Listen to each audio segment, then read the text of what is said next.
ini Tuhan, kami boleh Tuhan untuk berkumpul lagi Tuhan, kembali Tuhan melalui Zoom Tuhan, ibadah yuk Tuhan. Kami yakin Tuhan, Engkau hadir Tuhan, kuasa-Mu hadir Tuhan dalam ibadah kami Tuhan. Kami mau Tuhan untuk memuji memuliakan-Mu Tuhan dengan kesungguhan hati kami Tuhan. Kami mau Tuhan untuk fokus Tuhan, untuk memuji memuliakan nama-Mu Tuhan. Karena Engkau Allah Tuhan Yesus yang sangat ramah baik bagi kami. Engkau Allah yang sungguh ajaib bagi kami. Terima kasih ya Tuhan. Hanya di dalam nama-Mu kami sudah berdoa. Haleluya. Amin.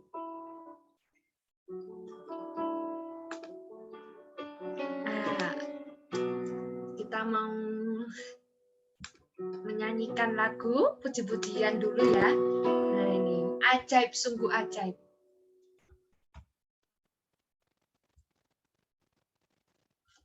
Kita mau tepuk tangan, kalau misalnya kalian di sana boleh tepuk tangan ya.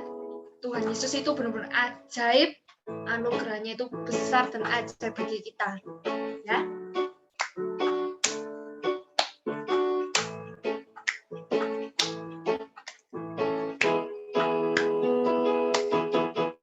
Ajaib, sungguh ajaib, kuasanya bagiku. Ajaib, sungguh ajaib, anugerahnya dalam hidupku. Ajaib, sungguh ajaib, kasih Yesus bagiku. Betapa heranku menyaksikan perbuatannya yang ajaib. Setiap hari ku menikmati berkat yang berlimpah sepanjang hidupku, merasakan kebaikannya, kasih setianya. Ajaib Tuhan Yesusku, ajaib selamanya. Haleluya, ku puji namanya. Ajaib, ajaib, sungguh ajaib, kuasanya bagiku. Ajaib, sungguh ajaib, anugerahnya dalam hidupku. Ajaib, sungguh ajaib, kasih Yesus bagiku.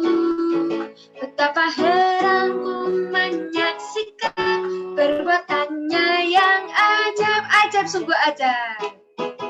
Ajaib, sungguh ajaib, kuasanya bagiku. Ajaib, sungguh ajaib, anugerahnya dalam hidupku. Ajaib, sungguh ajaib, kasih Yesus bagiku. Betapa heranku menyaksikan perbuatannya yang ajaib. Setiap hariku menikmati berkat yang berlimpah sepanjang hidupku, merasakan kebaikannya, kasih setianya. Ajaib Tuhan Yesusku, ajaib selamanya. Haleluya, ku puji namanya. Ajaib, sungguh ajaib, kuasanya bagiku. Ajaib, sungguh ajaib, anugerahnya dalam hidupku. Ajaib, sungguh ajaib, kasih Yesus bagiku. Betapa heranku menyaksikan perbuatannya yang ajaib. Betapa heranku menyaksikan perbuatannya yang ajaib. Beri kemuliaan bagi Tuhan. Bener ya, Tuhan Yesus itu ajaib. Kita sampai bingung ya, apa ini rencana Tuhan dalam hidup kita. Saking dia itu begitu ajaib. Tapi percaya, setiap apa yang terjadi dalam hidup kita, Tuhan itu pasti tetap bersama kita ya. Kita nggak bakal ditinggalin. Dia Allah yang ajaib, karena dia Tuhan yang ajaib. Nah, walaupun kita seringkali ya ada yang berbeban berat, banyak masalah dalam hidup kita, apalagi kan juga pandemi ini nggak selesai, tapi kita percaya kita mau hadir hari ini di sini itu bukan karena kita rutinitas, tapi memang karena kita itu sayang sama Tuhan Yesus, layaknya Bapa ya, layaknya ya Papa kita gitu ya.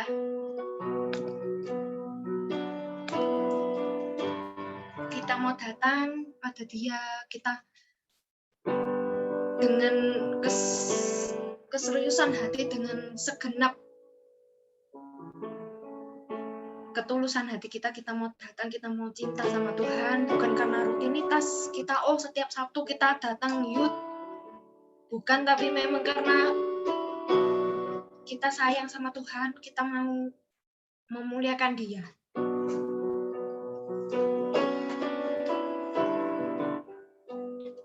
Yang tahu lagu ini bisa nyanyi, yang kalau misalnya udah hafal juga bisa sambil tutup mata juga boleh gitu ya.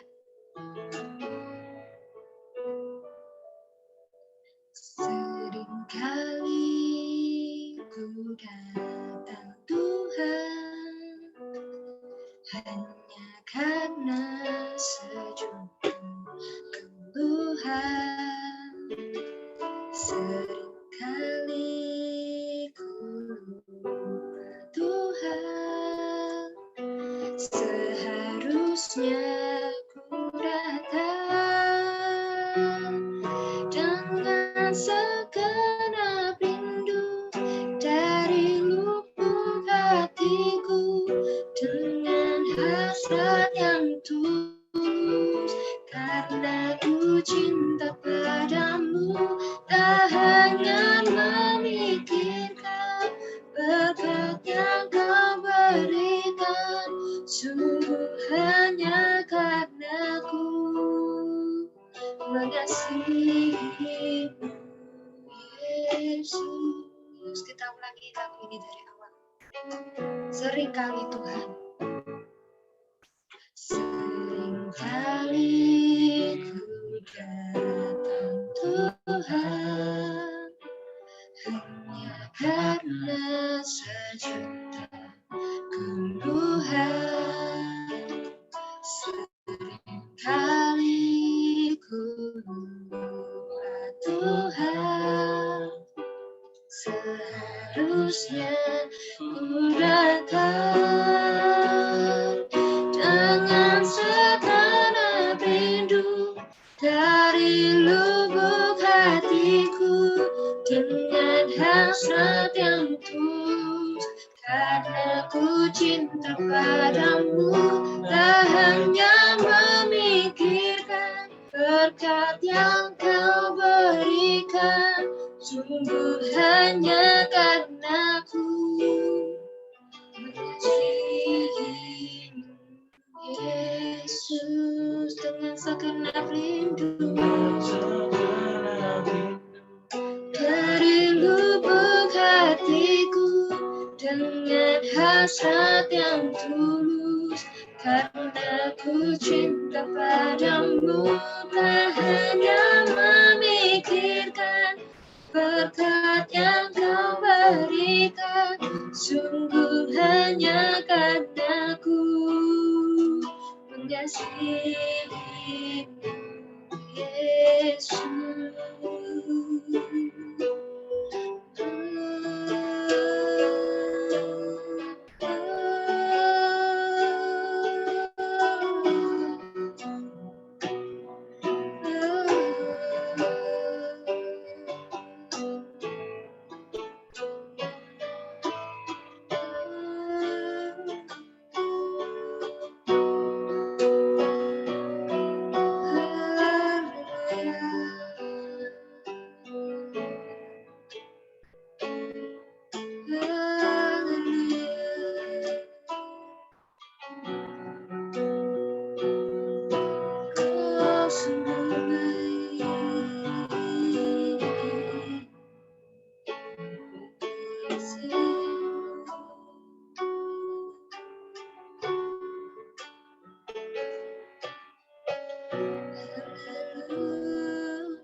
sangat ajaib.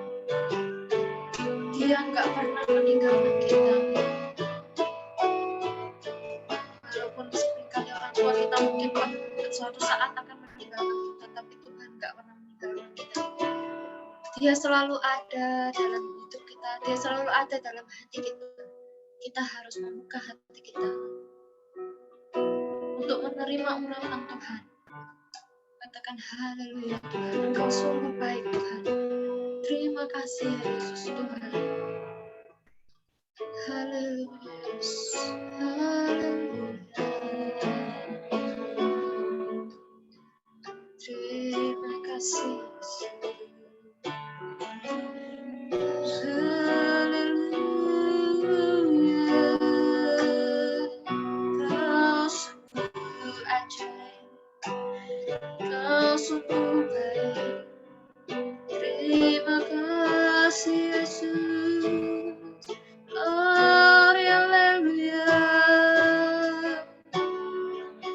Sembah Tuhan. Tuhan adalah Allah yang ingin kita sembah. Dia rindu penyembahan kita. Katakan haleluya Yesus, Engkau sungguh baik Tuhan. Haleluya. Ini segenap hati kami Tuhan. Haleluya.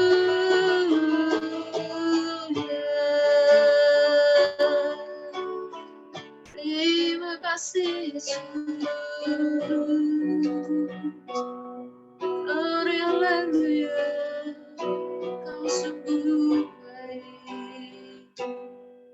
Terima kasih Yesus.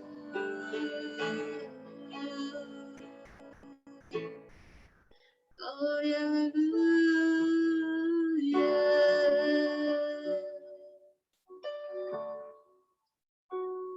Dengan segenap rindu dari lubuk hatiku, dengan hasrat yang tulus, karena ku cinta padamu, tak hanya memikirkan berkat yang kau berikan, syukur hanya karena ku mengasihimu Yesus.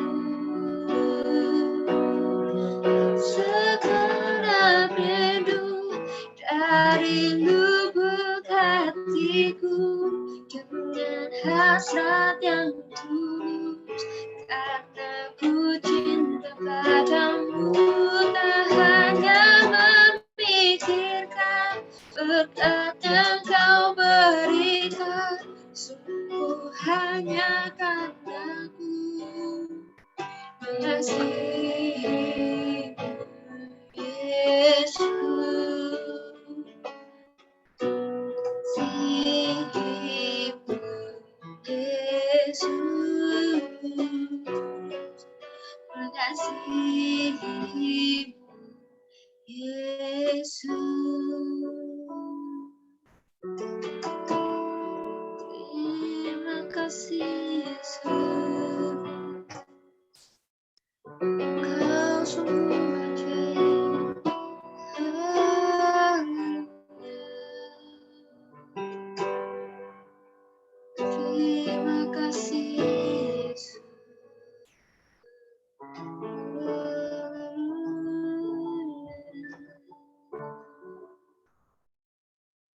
Saya serahkan pada yang membawa firman Tuhan untuk berdoa.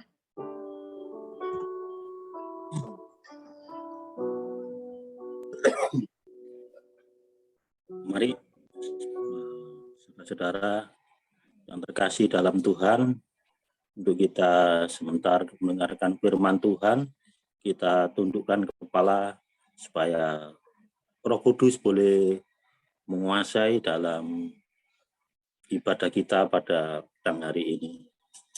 Terima kasih Tuhan untuk kesempatan yang baik pada petang hari ini. Kalau kami para youth di gereja GBT Kristus Pengasih Ngagel Jaya, seberapa banyak kami yang boleh berhimpun melalui Zoom entah kami di sudut kamar, entah kami di sudut ruangan, tapi kami percaya Tuhan, Roh-Mu bekerja, menguasai dalam kehidupan kami, Tuhan. Pegang tangan kehidupan kami, Roh Kudus, Tuhan, menguasai dalam kehidupan kami, sehingga kehidupan kami tidak menyimpang dari firman Tuhan, tetapi firman Tuhan yang akan kami dengar pada petang hari ini boleh mengubahkan seluruh kehidupan kami untuk kami bertindak seturut dengan kehendak-Mu, Tuhan. Terima kasih Tuhan, Kau berkati hamba-Mu yang sudah memimpin kami di dalam ujian dan penyembahan, pakai kehidupannya. Kami percaya di usia masih muda, karena Tuhan belum percayakan Tuhan pelayanan yang lebih besar, dan Tuhan boleh memberkati di dalam kehidupannya dan pekerjaannya. Terima kasih Tuhan, terima kasih. Kami akan mendengarkan firman-Mu dalam nama Tuhan Yesus, menjadi juru selamat kami yang hidup. Haleluya. Amin. Salam saudara-saudara semua yang dikasihi Tuhan, ya. Saya percaya yang sudah bergabung ya pada tanggal ini, saya percaya Roh Tuhan pun boleh menguasai dalam kehidupan kita, karena saya percaya kalau Roh Kudus tidak menguasai dalam kehidupan kita, kita tidak bisa mungkin bergabung di dalam ibadah Zoom ini. Ya sekalipun mungkin bisa saja roh yang lain bisa kita bergabung, tetapi ketika hati kita menyembah dan mengakui Yesus sebagai juru selamat, itu berarti di dalam kehidupan kita berarti ada roh, ya, roh Allah yang tinggal dalam kehidupan kita. Nah, supaya roh ini boleh terpenuhkan, biarlah kita boleh mendengarkan kebenaran firman Tuhan pada petang hari ini, mengingatkan kita sehingga iman kita boleh bertumbuh dan berkembang.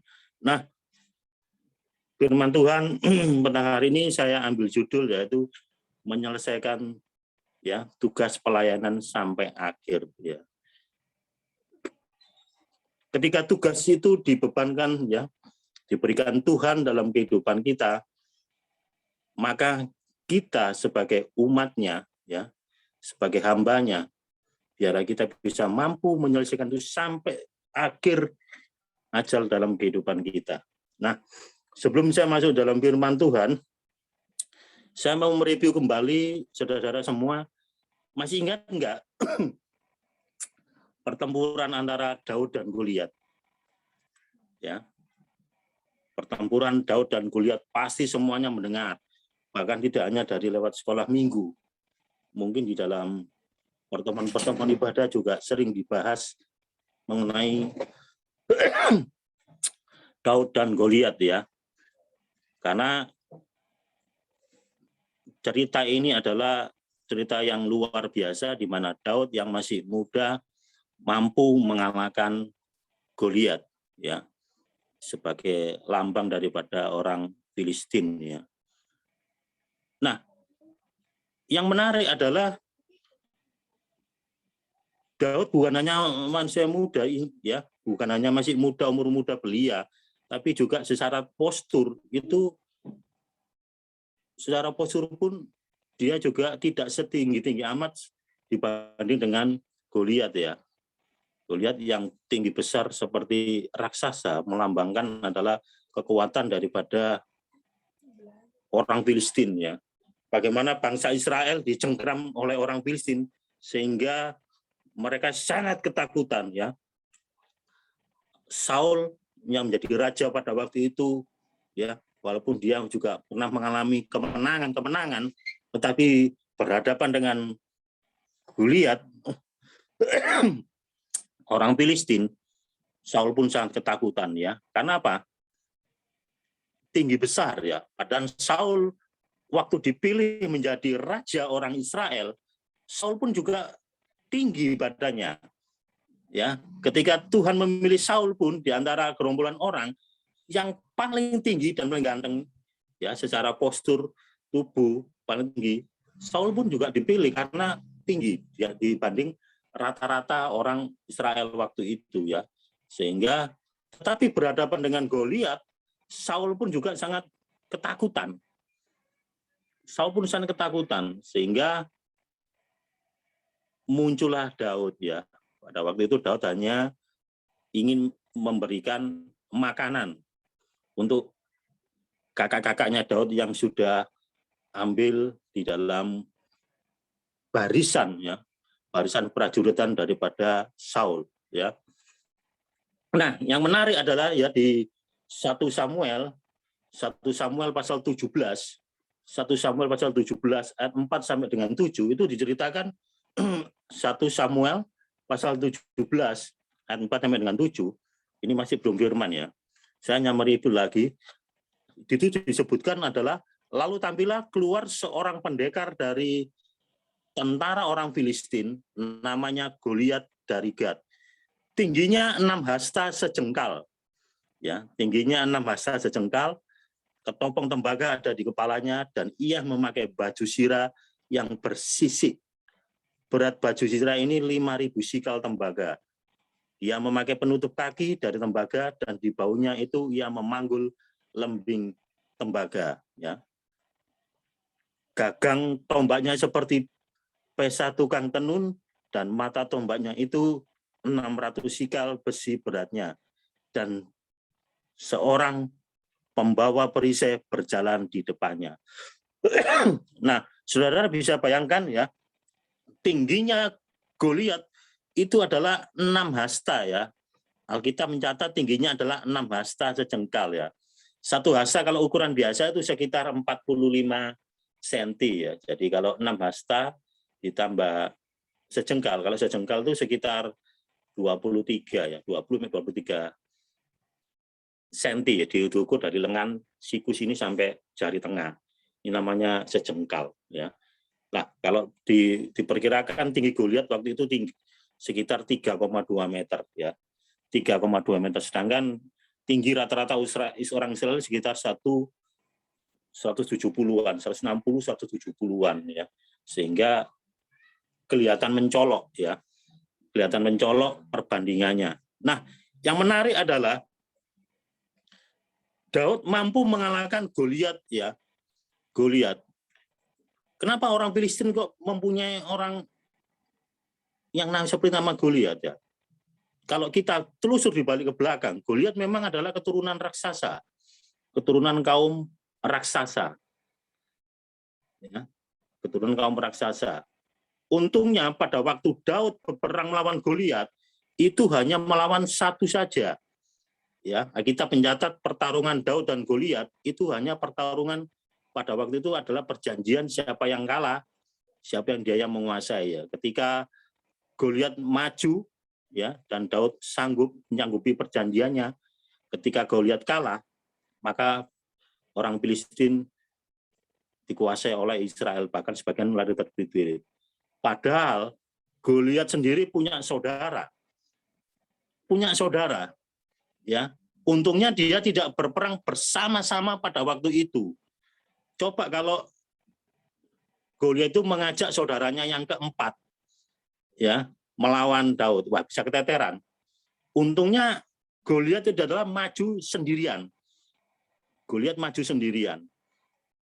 Di beberapa ayat yang terakhir yaitu di 2 Samuel pasal 21 ayat 16 sampai 22.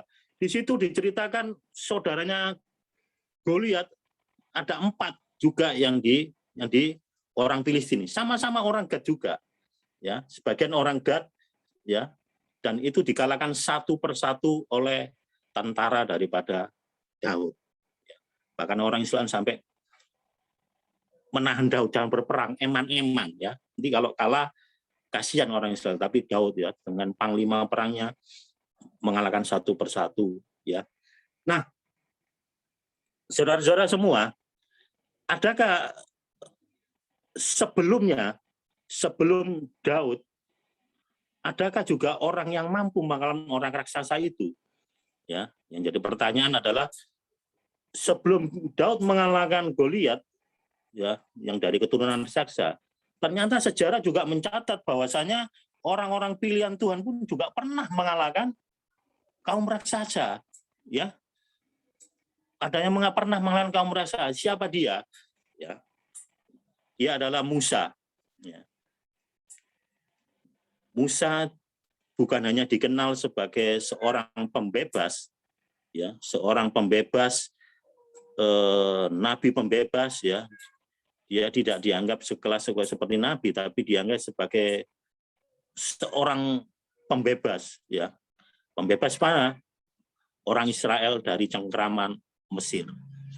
Nah, kisah kedahsyatan Musa pun sama sebenarnya seperti Daud. Tetapi banyak orang melupakan, ya. Kalau Daud mengalahkan Goliat, posisi Daud usianya adalah masih muda belia. Masih muda. Ya, sehingga Goliat pun mempertawakan seperti aku melawan anjing, ya. Karena apa?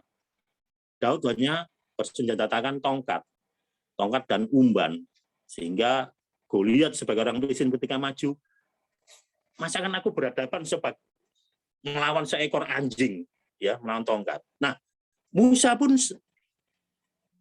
sama juga pernah berhadapan dengan raksasa, ya, kaum raksasa, ya. Tetapi kebalikannya, Musa bukan dia dari di usia muda, tetapi menjelang ajalnya, Musa mampu mengalahkan dua raksasa, ya, dua orang raksasa juga, ya, dari bangsa Amori. Ya. Mengapa demikian? Ya, dan itu sebenarnya bukan tanggung jawabnya Musa. Musa sebagai pembebas bangsa Israel, ya, bangsa Israel dan cengkraman Mesir, ketika sudah melewati Laut Tiberol dan melewati padang gurun dan hendak mau masuk ke Kanaan, mau tidak mau Musa harus melewati negeri orang Amori di pegunungan, ya, sebelum masuk melintas Sungai Yordan untuk masuk di negeri perjanjian orang Kanaan. Mau tidak mau Musa harus melewati negeri ini. Nah, negeri ini adalah negeri orang-orang Amori, dan di situ juga masih ada sisa-sisa orang raksasa, ya. Dan itu pun seharusnya menjadi tanggung jawab siapa? Yosua dan Kaleb. Karena sebelum masuk ke Kanaan, Musa pernah menyuruh 12 pengintai untuk masuk melihat bagaimana keadaan tanah Kanaan sesungguhnya. Mereka setiap suku Israel diwakili satu orang untuk melihat keadaan daripada negeri Kanaan, ya, negeri perjanjian yang dijanjikan Tuhan untuk orang Israel. Dari 12 suku menjadi pengintai, hanya 2 orang yang memberikan laporan baik dalam artian cocok untuk orang Israel. Walaupun, ya, kondisi di sana dikuasai orang-orang yang tinggi besar perawakannya, ya. Kalau secara tanah dan sebagainya, kondisinya sangat bagus, ya, bagus, berlimpah susu dan madu, ya, sangat cocok. Karena itu Musa langsung memilih Kaleb dan Yosua, ya, dan Musa pun juga mendapatkan ultimatum dari Tuhan, engkau tidak akan bisa masuk ke dalam negeri perjanjian, engkau hanya bisa melihat di atas bukit, dan engkau boleh menyaksikan dari ujung utara, selatan, barat, ya, negeri itu yang akan diberikan 12 suku Israel. Tetapi Musa tidak patah semangat, ya. Ketika mau memasuki negeri Kanaan itu, dia harus melewati 2 negeri yang juga dikuasai oleh orang raksasa. Kita baca di dalam Ulangan, ya. Ulangan pasal 3, ya. Ini yang paling lengkap karena dibanding dengan Bilangan, Ulangan ini paling lengkap. Ulangan pasal 3 ayat 1 sampai dengan 11, ya. Ulangan pasal 3 ayat 1 sampai dengan 11. Nah, ini supaya bisa berinteraksi, ya. Mungkin bisa dibacakan ini, ya. Siapa yang bisa bacakan ini, ya? Saya lihat ini yang rata-rata dimatikan nih videonya. Nah, ini ada Marvel ini. Ayo Marvel dibaca Ulangan pasal 3 ayat 1 sampai dengan 11 supaya nyambung.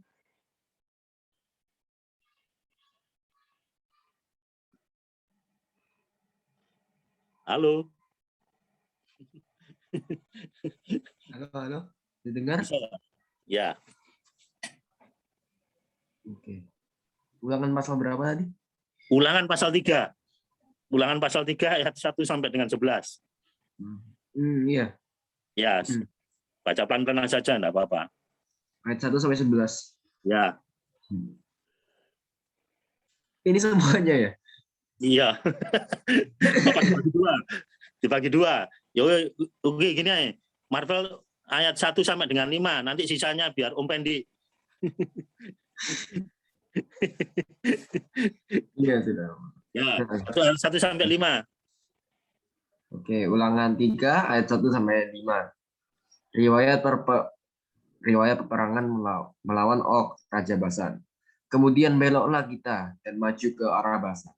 Dan Og, Raja Basan, dengan seluruh tentaranya maju mendatangi kita untuk berperang di Edrei. Tetapi Tuhan berfirman kepadaku, janganlah takut kepadanya, sebab aku menyerahkan dia ke dalam tanganmu, beserta seluruh tentaranya dan negerinya. Dan perlakukanlah dia seperti yang kau lakukan terhadap Sihon, raja orang Amori yang diam di Hesibon. Dan Tuhan Allah kita menyerahkan juga Og, raja Basan, beserta seluruh tentaranya ke dalam tangan kita dan mengalahkan dia, sehingga tidak seorang pun luput. Pada waktu itu, kita merebut segala kotanya. Tidak ada kota yang kita rampas daripada mereka. 60 kota seluruh wilayah Akrob, kerajaan Og di Basan. Semuanya itu adalah kota berkubu, dengan tembok tinggi-tinggi, dengan pintu-pintu gerbang dan palang-palangnya lain daripada itu. Sangat banyak kota yang tidak berkubu. Amin. Lanjutkan Om Pendi. Ayat yang ke-6, kita menumpas seluruh penduduknya seperti yang kita lakukan terhadap Sihon, Raja Hesibon, dengan menumpas penduduk setiap kota, laki-laki, perempuan, dan anak-anak. Tetapi segala hewan dan jarahan dari kota-kota itu kita rampas bagi kita sendiri. Jadi pada waktu itu dari tangan kedua raja orang Amori itu kita merampas negeri yang di seberang sungai Yordan, mulai dari sungai Arnon sampai gunung Hermon. Orang Sidon menyebut Hermon itu Sirion, dan orang Amori menyebutnya Senir. Segala kota di dataran tinggi, seluruh Gilead dan seluruh Basan, sampai Salka dan Edrei, kota-kota kerajaan Og di Basan. Hanya Og, Raja Basan, yang tinggal hidup dari sisa-sisa orang Refaim. Sesungguhnya ranjangnya adalah ranjang dari besi. Bukankah itu masih ada di kota Raba Bani Amon? 9 hasta panjangnya dan 4 hasta lebarnya menurut hasta biasa. Amin. Nah, saudara-saudara, ini adalah riwayat peperangan yang kedua. Ada 2 raja yang dikalahkan Musa di usianya yang lanjut mendekati ajalnya, ya, mendekati penyelesaian tugasnya, dia menghadapi 2 raja. Dan Og ini termasuk keturunan raksasa, ya. Kita tadi baca di ayat yang terakhir 11, hanya Og, Raja Basan, yang tinggal hidup dari sisa-sisa orang Refaim. Refaim adalah orang-orang raksasa, ya. Sesungguhnya ranjangnya adalah ranjang dari besi. Bukankah itu masih ada di kota Raba Bani Amon, ya. Ranjangnya saja dari besi. Panjangnya adalah 9 hasta panjangnya dan 4 hasta lebarnya. Ya, berarti ada sekitar 9, berarti 4 meter. 4 meter lebih. Ranjangnya dari besi, panjangnya adalah 4 meter. Lebarnya sekitar 1,8. Bisa dibayangkan kalau ranjangnya besi, panjangnya 4 meter, berarti orang itu pun juga sama tingginya. Goliat pun sama. Adalah keturunan raksasa. Makanya di sini adalah Og ini termasuk juga sisa-sisa daripada orang Refaim, orang raksasa. Nah, Musa pun sanggup juga menghempaskan Raja Og ini. tidak kalah serunya dengan Daud. Cuman Daud dan Goliat itu diperjelas peperangannya. Tetapi Musa, penulisannya tidak demikian. Tetapi sebenarnya Musa pun juga sama. Bedanya adalah Daud di usia muda belia, Musa di usia menjelang ajal yang sudah. Jadi Musa adalah sudah hampir tua. Karena apa? Pada waktu Musa memimpin bangsa Israel keluar dari Mesir, umur Musa adalah 80 tahun. 80 tahun, mengembara di padang gurun 40. Usia Musa pada waktu meninggal adalah 120 tahun. 120 tahun. Jadi menjelang ajalnya, menjelang tugas akhir dari penyelesaian Musa, tapi Musa masih mampu menyelesaikan 2 perkara, yaitu 2 raja, orang dari Amori. Mengapa demikian? Karena Israel sebelum masuk ke negeri Kanaan, mau tidak mau adalah masuk ke negeri ini. Ya, ayat yang kedua, tetapi Tuhan berfirman kepadaku, janganlah takut kepadanya, sebab aku beserta seluruh tentaranya dan negerinya, perlakukan dia seperti kau lakukan terhadap Sihon, raja orang Amori. Jadi sebelum melawan Raja Og, ya, Musa melawan Sihon. Kita baca di dalam bilangan pasal 21, ya, ayat yang kedua, 21-30, di situ adalah cerita daripada Raja Sihon. Padahal bangsa Israel sebelum lewat negeri itu, dia sudah minta izin, ya. Bilangan pasal 21, ya, bilangan 21 ayat 22, di situ disebutkan, izinkanlah kami melalui negerimu. Kami tidak akan menyimpang masuk ke ladang-ladang dan kebun-kebun anggurmu. Kami tidak akan minum air sumurmu. Di jalan besar saja kami akan berjalan sampai kami melalui batas daerahmu. Jadi orang Israel sebenarnya sudah memberikan izin, memberikan surat kepada rajanya bahwasanya orang-orang Israel yang mau berjalan, yang mau memasuki negeri Kanaan, minta izin negeri setempat yang dilewati. Dia tidak akan masuk ke ladang, juga tidak mengambil air sumurnya. Izinkanlah kami hanya jalan saja sampai batas negeri itu. Tetapi jawab Raja Sihon. Tetapi Sihon tidak mengizinkan orang Israel berjalan melalui daerahnya. Bahkan ia mengumpulkan seluruh laskarnya, lalu keluar ke padang gurun menghadapi orang Israel. Nah, ternyata mereka tidak mengizinkan. Akhirnya apa? Mau tidak mau, Musa memimpin dalam peperangan itu. Ya, dalam peperangan itu Raja Sihon kalah. Karena Tuhan menyertai Musa, sehingga negeri itu pun di sebelah pegunungan yang mau masuk Kanaan, akhirnya menjadi milik orang Israel. Akhirnya menjadi milik orang Israel. Setelah melewati negeri Basan, masih ada satu negeri lagi yang dilewati. Ya, yaitu yang punyanya Raja Og. Dan itu pun juga dilakukan sama. Musa pun sama meminta izin, ya. Jadi dia pun sama meminta izin kepada Raja Og supaya apa? Orang Israel ini hanya lewat saja. Minta diberikan jalan, ya. Dia tidak akan mengambil hasil buah, bahkan minum air sumurnya yang dilewati saja tidak. Tapi mereka tidak mau. Akhirnya apa? Inilah, mau tidak mau, akhirnya apa? Tuhan sudah perintahkan kepada Musa, aku akan menyertai, sikat habis saja. Nah, walaupun di situ adalah orang sasa, Musa pun mampu mengalahkan. Kisah ini sebenarnya mirip seperti Daud dan Goliat. Cuman secara detail memang Daud dan Goliat adalah peperangan mereka tertulis, tercatat. Tetapi di dalam Musa, ya, di dalam kitab Tauratnya Musa, hanya sebatas mengalahkan saja. Tetapi kalau itu diperjelas di beberapa catatan-catatan yang lain, bagaimana kegigihan Musa di usia yang menjelang lanjut usia, tapi dia mampu. Ini yang menarik. Yang menarik adalah ketika Musa mendekati ajal, ya, 120, Dia meninggal di usia 120.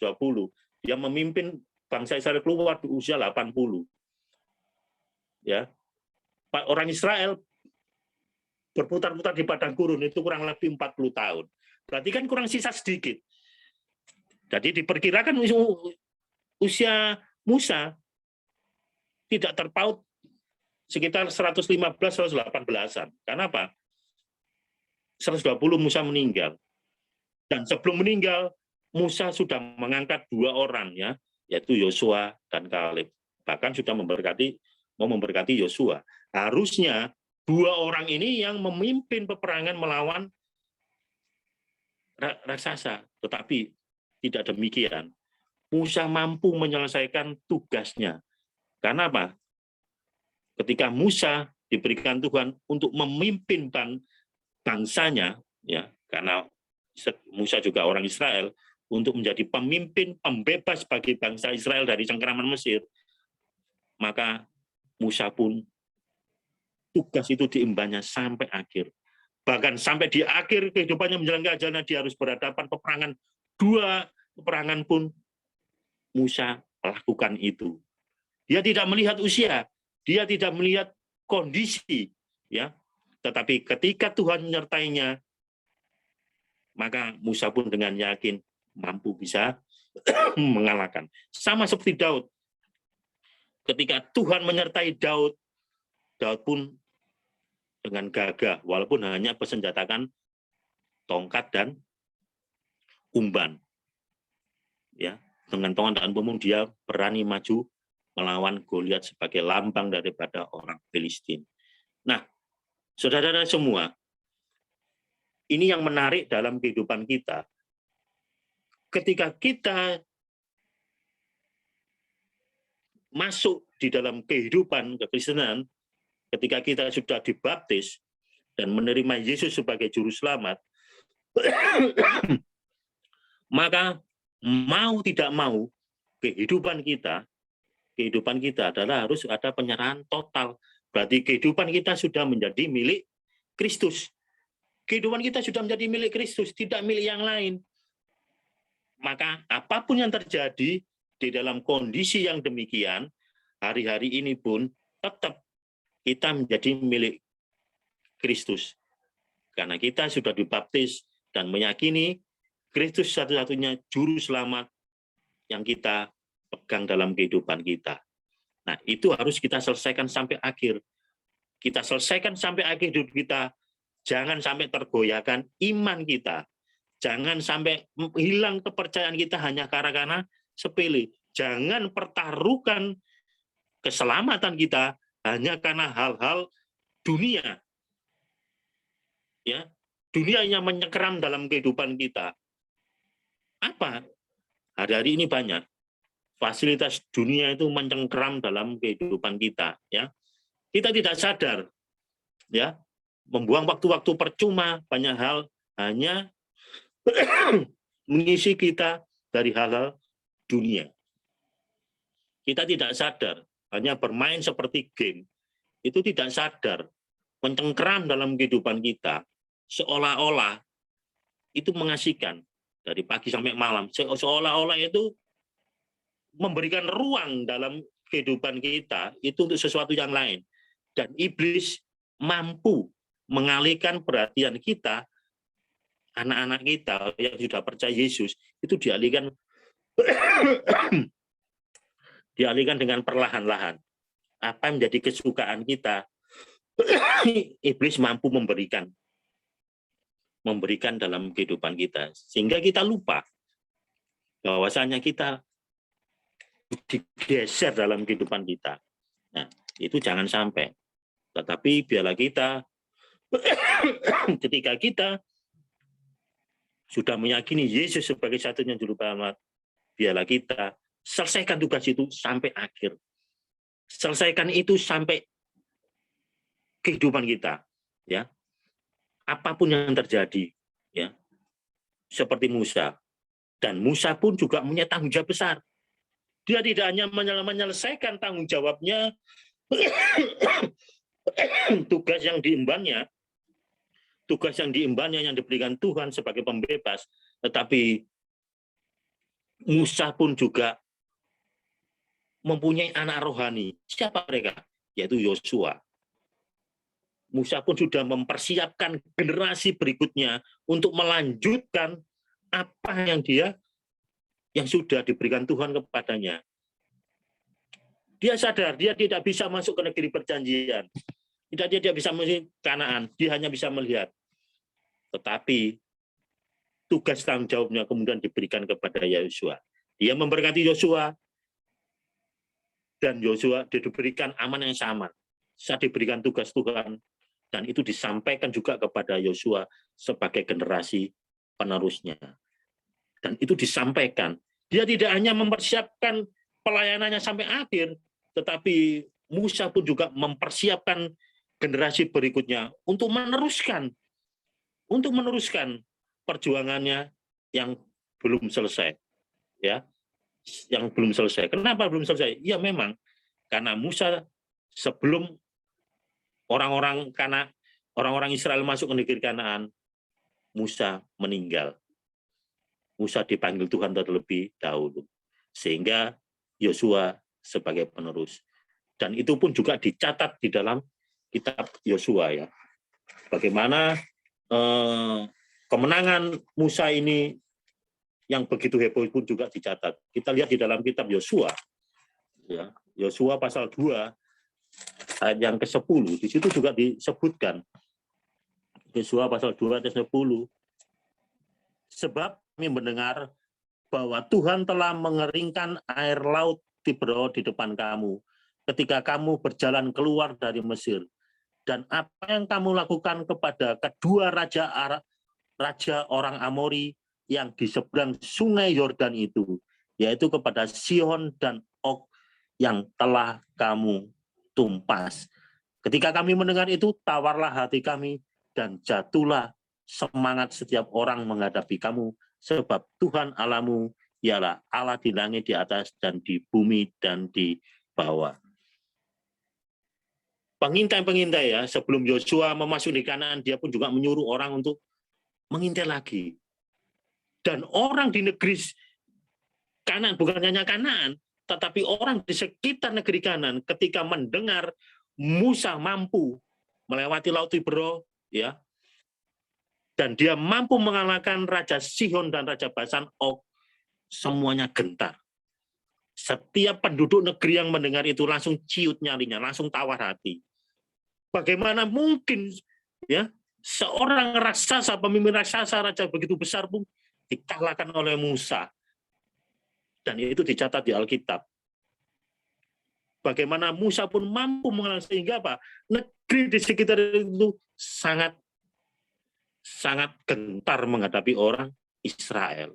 Ya, itulah kehebatan daripada Musa. Ya, kehebatan dari Musa di ujung daripada pelayanannya masa, tapi dia mampu menyelesaikan tugasnya melawan dua raja, dan itu tidak biasa ya, karena mereka berkubu-kubu dan juga keturunan raksasa, sama seperti Daud. Daud tidak hanya mengalahkan Goliat, tetapi 4 saudara Goliat pun juga disikat habis, dan itu juga kaum raksasa ya. Saudara bisa baca di dalam Samuel itu pasal 21, itu adalah 4 saudara daripada Goliat pun juga disikat habis oleh Daud. Nah, ketika itu terdengar oleh penduduk di sekitarnya ya, maka orang akan menjadi gentar. Daud pun sama. Ketika Daud mampu mengalahkan orang Filistin, wah, tuh cerita Daud begitu heboh di mana saja. Musa pun sama.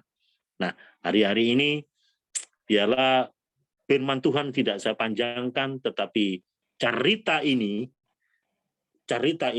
mampu merefleksikan dalam kehidupan kita. Ketika apa yang sudah kita terima daripada Tuhan, jangan engkau lepaskan. Sampai akhir dalam kehidupan kita, biarlah itu menjadi kekuatan dalam kehidupan kita.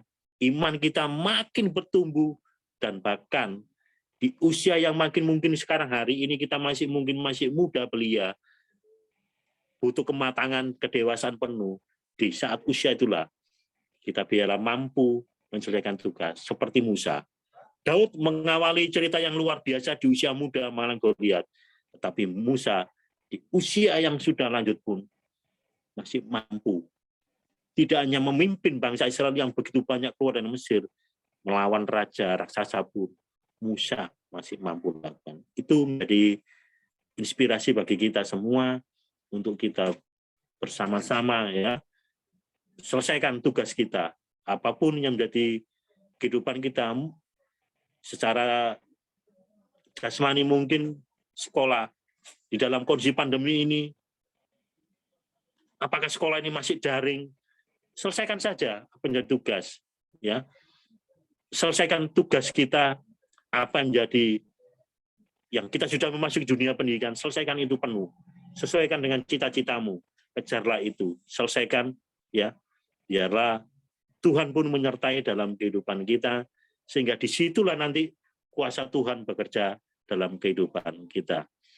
Saya akhiri firman Tuhan pada petang hari ini, biarlah boleh menjadi berkat bagi kita semua.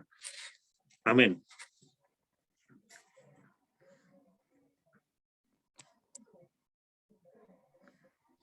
Om Pono boleh berdoa dulu Om, kita Om. Oke. Kita lanjut. Mari kita tundukkan kepala bersama-sama.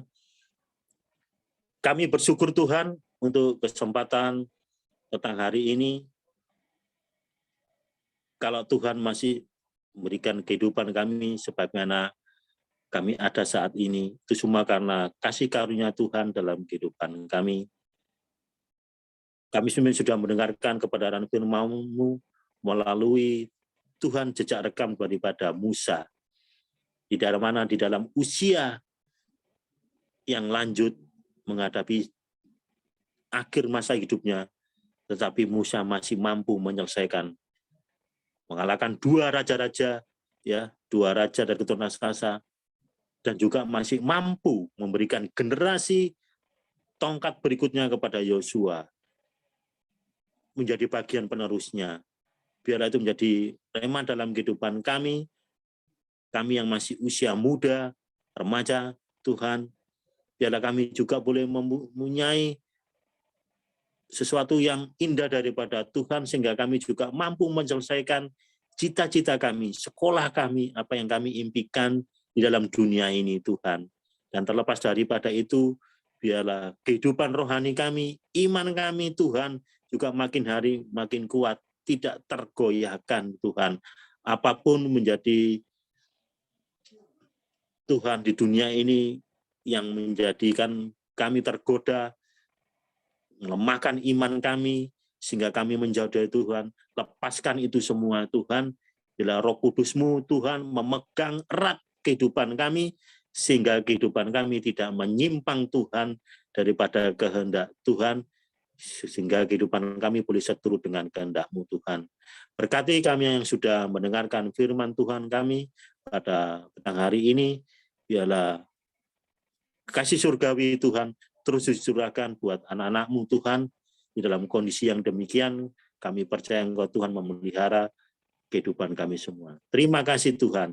Dalam nama Tuhan Yesus. Haleluya. Amin. Ya, terima kasih Om Pono atas firman Tuhannya yang luar biasa ya. Benar ya, tadi katanya ya, walaupun kita masih muda atau sampai tua pun